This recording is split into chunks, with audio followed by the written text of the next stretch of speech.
जय हिंद, आपका स्वागत है हमारे न्यूज चैनल न्यूज एवं उज्जवल टाइम में। कृपया चैनल को सब्सक्राइब, लाइक, शेयर, कमेंट जरूर करें।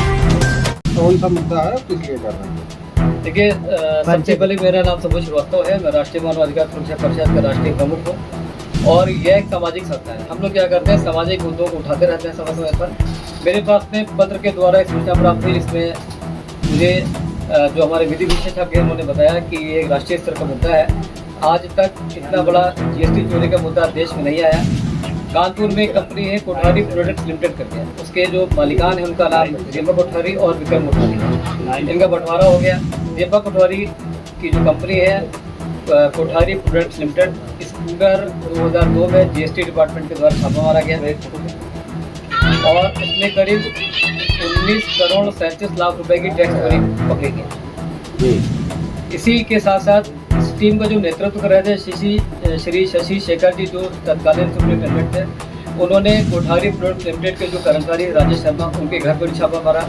वहाँ पर करीब 80 करोड़ के उन्होंने दस्तावेज पकड़े, जिसमें हवाला से लेकर के और जीएसटी चोरी से लेकर के इनकम टैक्स चोरी तक सारे दस्तावेज। इन सारे दस्तावेजों को उन्होंने बड़े जिम्मेदारी के साथ में तत्कालीन जो हमारे पुलिस जो हमारे कमिश्नर थे श्री सुभाष चंदाना जी, उनके समक्ष उन्होंने सारा प्रस्तुत किया। उनको सारे दस्तावेज सौंप दिए गए। उन्होंने सुरक्षित अपने पास में रख भी लिए, परंतु 2 साल तक इस कार्यक्रम को जानबूझ करके लेट किया गया और कोठारी बंधुओं को पूरा मौका दिया गया कि वो साक्ष्य मिटा पाएँ और अपने इस केस को कमज़ोर कर पाएँ।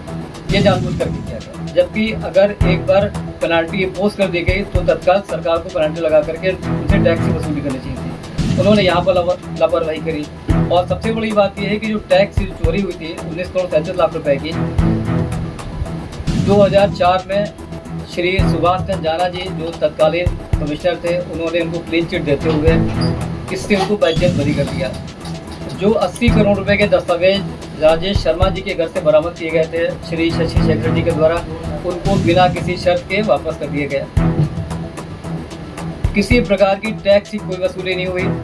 इनसे 5 करोड़ रुपए सरकार के खजाने में बतौर जुर्माना जमा कराया गया था, जिसको भी श्री एससी जाना जो तत्कालीन कमिश्नर थे, उन्होंने इनको क्लीन चिट देते हुए वो पैसा वापस निकाल दिया। अब सवाल ये पैदा होता है कि यदि टैक्स की चोरी नहीं थी तो आपके जो अधिकारी थे श्री शशि शेखर जी, उन्होंने अपने क्या झूठी रिपोर्ट लगाई थी? क्या उनकी सूझबूझ में कमी थी? क्या उनकी काबिलियत में कमी थी? आपने किन आधार पर उनको क्लीन चिट दे दी? आपने साफ साफ फाइल के ऊपर लिखा है कि इनको ओरिजिनल डॉक्यूमेंट वापस किए जाएं। आपका जबकि ये दायित्व बनता था कि जो दस्तावेज राजेश शर्मा जी के घर से बरामद किए गए हैं, आपको उनको उन राज्यों में भेजना चाहिए था। जैसे आसाम में इनकी फैक्ट्रीज थी, आसाम के अधिकारियों को आपको भेजना चाहिए था। इनकम टैक्स को आपको भेजना चाहिए था। उसमें हवाला का भी जिक्र था, आपको ईडी को उसमें इन्वॉल्व करना चाहिए था। सारे अधिकारियों का अधिकार अपने पास में समाहित करते हुए आपने उनको किस आधार पर क्लीन चिट दी? ये सब होने के बाद आपने सबसे पहले प्रलोभन दिया। उनके जो तत्कालीन कर्मचारी थे श्री अनिल कुमार श्रीवास्तव जी, उनको आपने प्रलोभन दिया कि यदि आप किसी प्रकार की टैक्स की चोरी को पाते हैं तो आप सरकार को सूचित कीजिए, आपको उचित इनाम दिया जाएगा।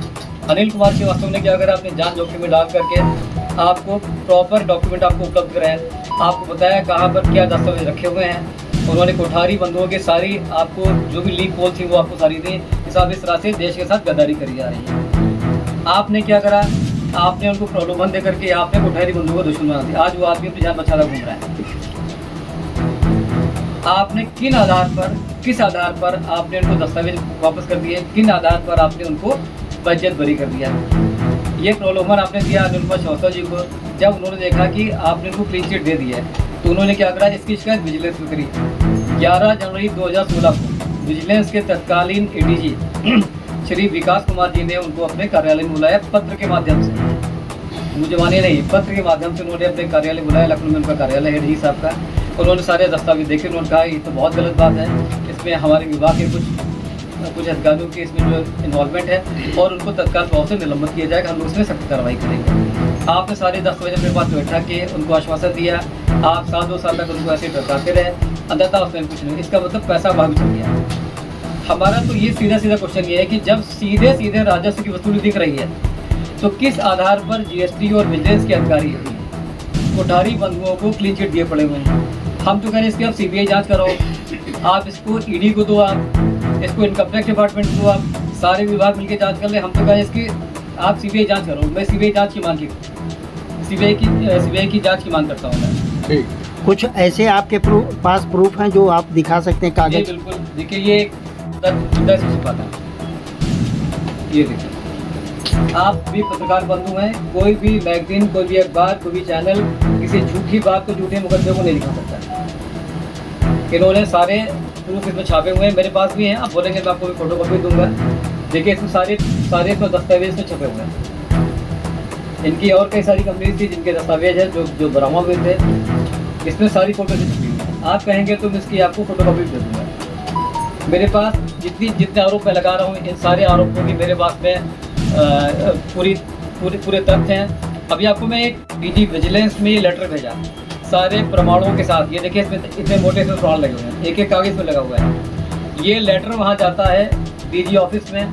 डीजी ऑफिस में इसको यहाँ से किनारे से फाड़ करके लिखा जाता है, इसके अंदर से पत्र निकाला जाता है, उसको पढ़ा जाता है, वापस इसमें डाल करके किसी एक अनजान व्यक्ति के हाथ हमारे ऑफिस में इसको भिजवा दिया जाता है। क्या अब सरकार के अधिकारी इतना गिर गए हैं? क्या भ्रष्टाचार या रिश्वतखोरी इतनी बढ़ गई है कि इतने मजबूत, इतने सख्त दस्तावेज देने के बाद भी कोई कार्रवाई नहीं हो रही है? मेरी चिंता तो इस बात की है कि इस देश का होगा क्या। अगर इस देश की सरकार को 500 करोड़ राजस्व की वसूली हो जाती है तो क्या देश में कुछ आर्थिक संपन्नता आएगी नहीं आएगी, बताइए।